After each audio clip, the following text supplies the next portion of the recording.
Because it is Testimony Tuesday, we're going to talk about false identity.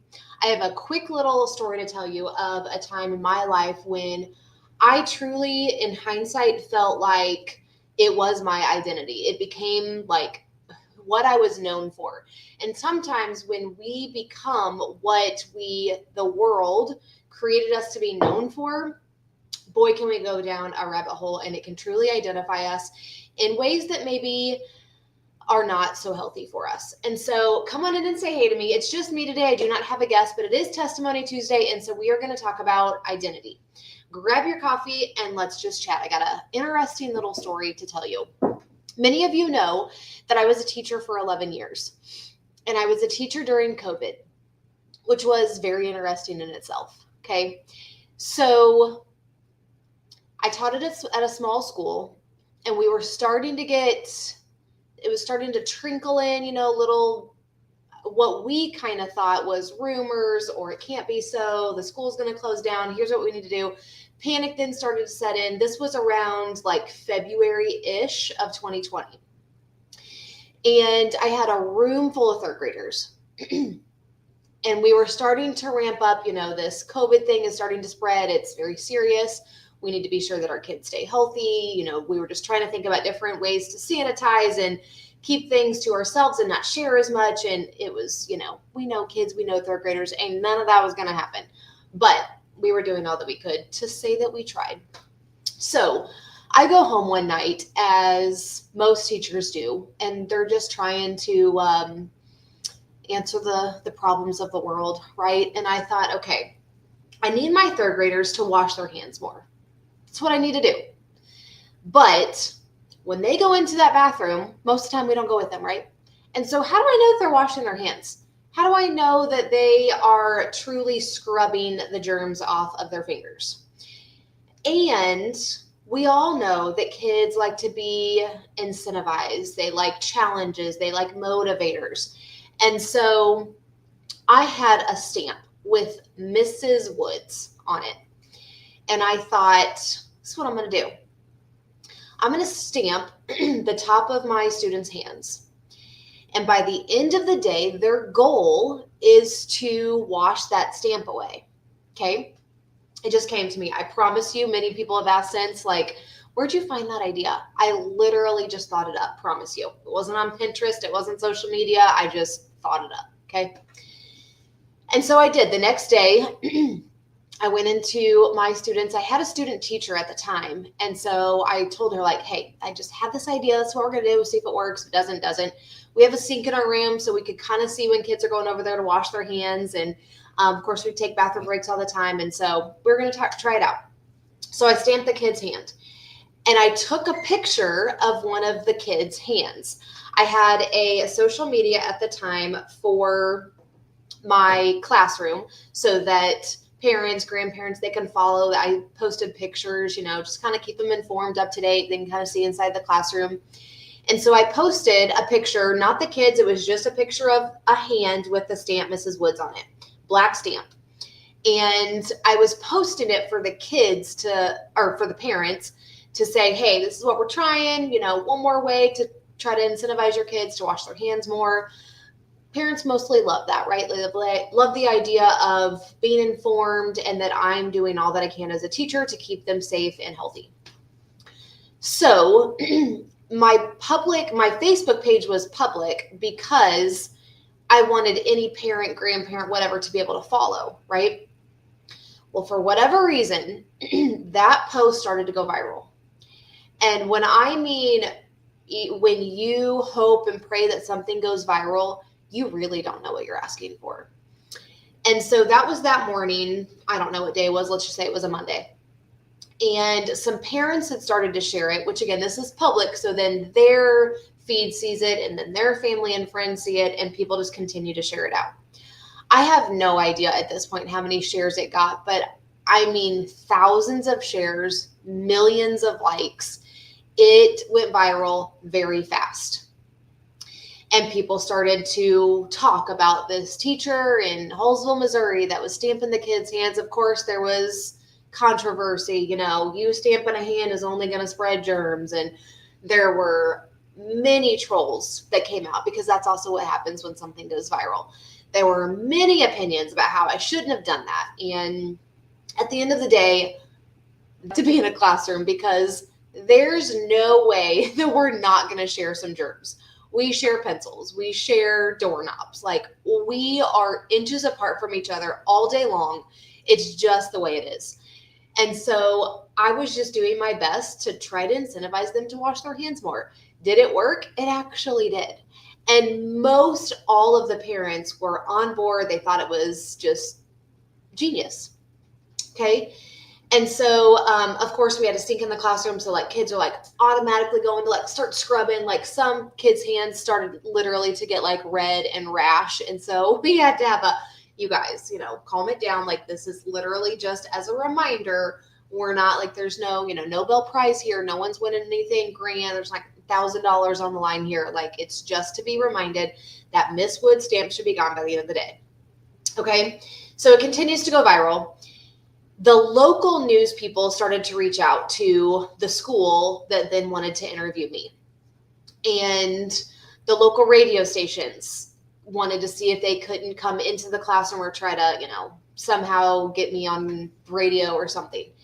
And there was an Arizona news, whatever you call it, station show that called me at one point and wanted an interview. I did a phone interview with them. Good Morning America eventually called and was trying to get some sort of interview or something. And here I am. The news did come. I sat in a classroom and they just kind of asked, like, where'd you get this idea? How is it working? What are you doing to kind of help kids through this COVID thing? And it all just spiraled and snowballed very quickly because COVID was happening. That's what everybody was talking about. And here I was as a teacher trying to problem solve and find one way to keep kids healthy. That's the only reason why it went viral. Okay.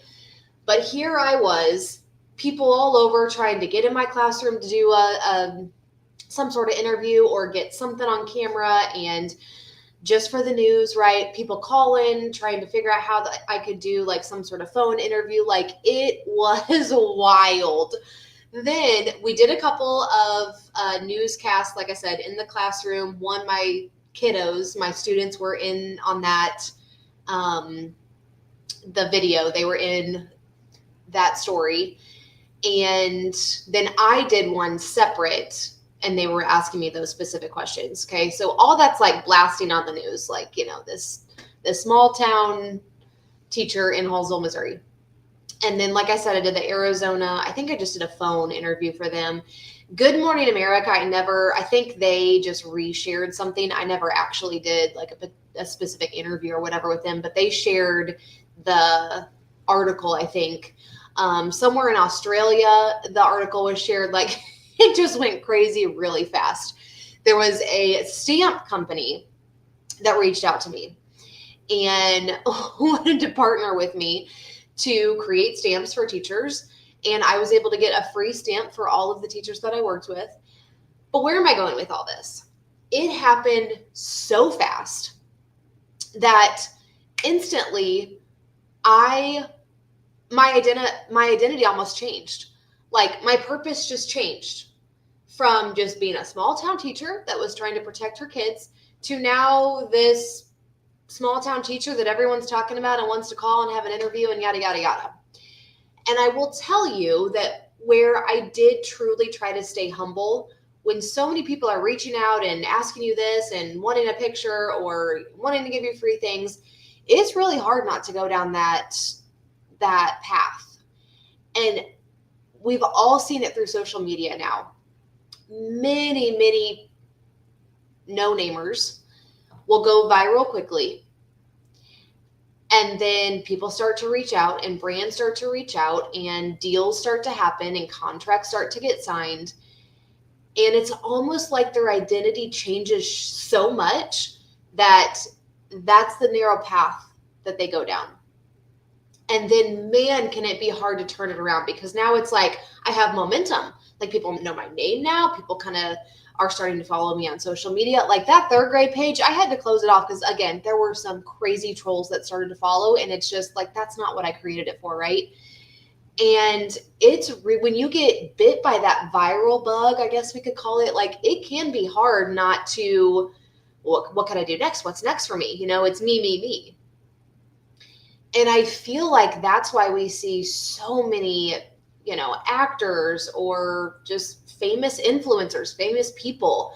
They go viral, they get by this bug, or maybe it happens so quickly that it's all a spiral, right? It just happens so fast and everything's changing around you that you just do whatever people tell you to do because, well, they know better than me. I've never gone viral before. I've never, been this famous or in the news so much. Or like, I gave you just a small little kind of silly example of what happened to me, but we've all seen it with people that get in the spotlight so fast, and then it's almost like they lose themselves because there's mentors or there's people, sign this contract, do this thing, I'm behind you 100%, I will support you, nothing bad will happen, here's the money that you're going to be owed, or here's the agreement that we have.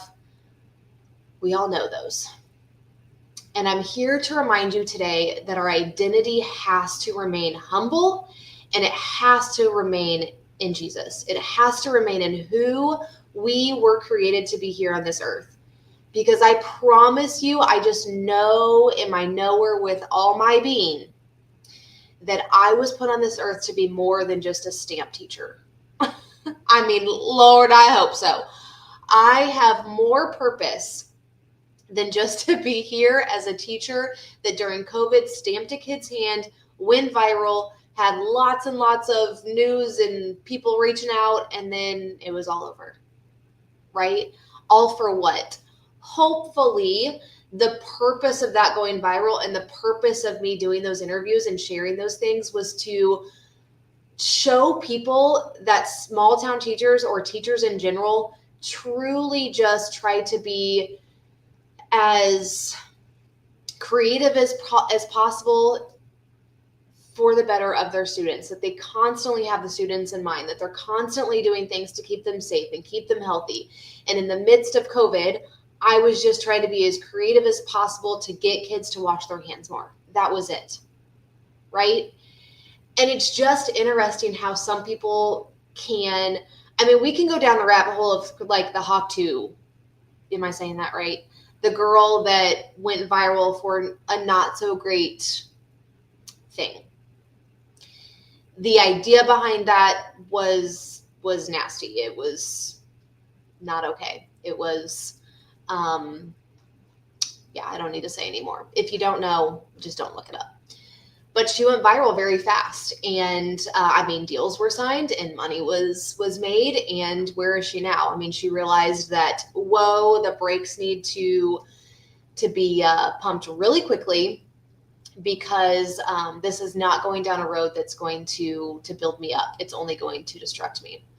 And the path is narrow that leads to the gate, but it is wide, and many will take the wide open path that is for yourself, that is selfish, that will please you and your needs and your wants. And so I was just thinking about what to share today last night when I was on my walk, and that whole situation just came flooding back to me back in 2020, and what a crazy ride it was. And it seems so silly now that just a teacher that wanted to stamp the kids' hands so that they would wash their hands more, and just kind of was mind-blowing to so many people. Isn't that just interesting? And so, if anything, especially if you're that business owner or that person, you're on TikTok, you're on social media, and you just want desperately to go viral, I need you to be reminded that it's not always truly what you want. And that can go for anything, right? Like, we pray for something so bad, we really want this to happen. But sometimes God is actually protecting us because we don't really know what we're asking for.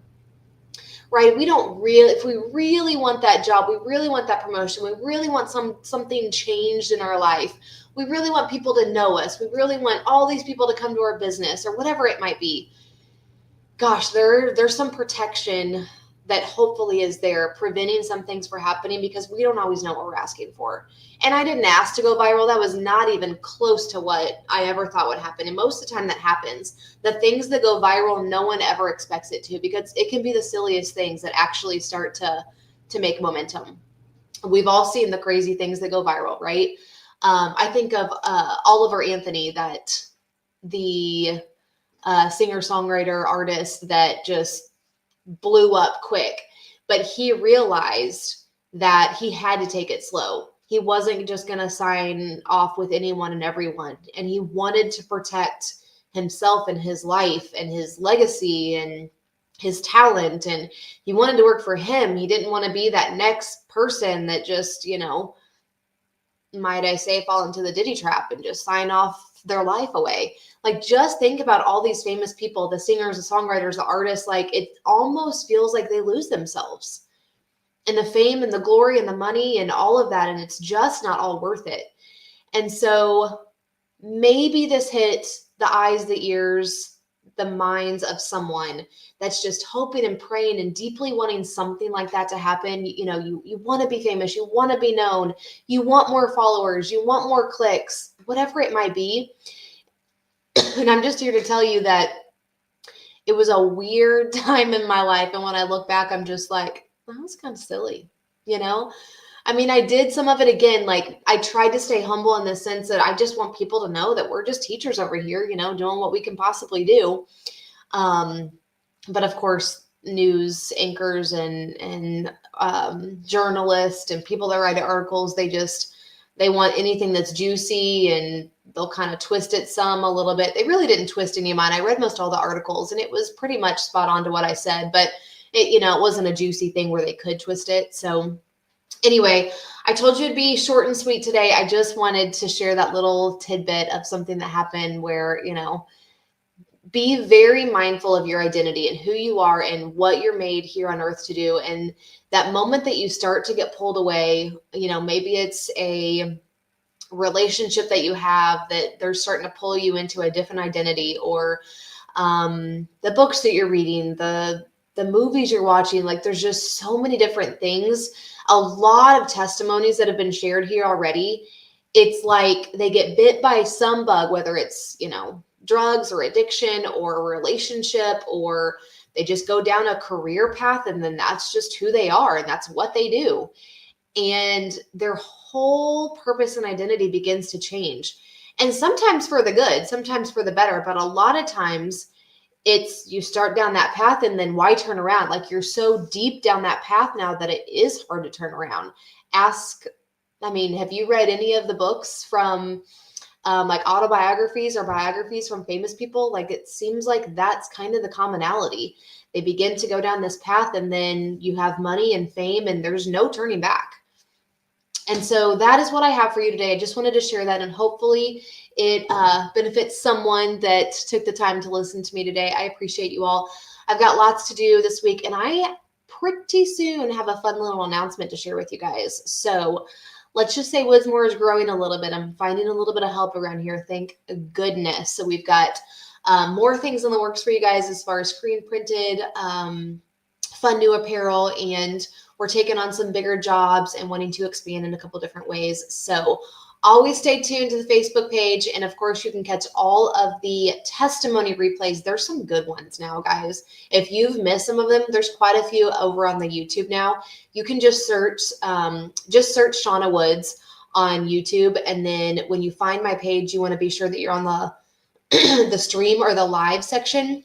And you're going to see all the testimonies there that we've done in the past. So just kind of treat it like a podcast almost while you're driving or working or something, and listen to some of them. They're pretty good. We'll talk to you guys later. As always, I might be back Friday, and have a fantastic week. See you guys.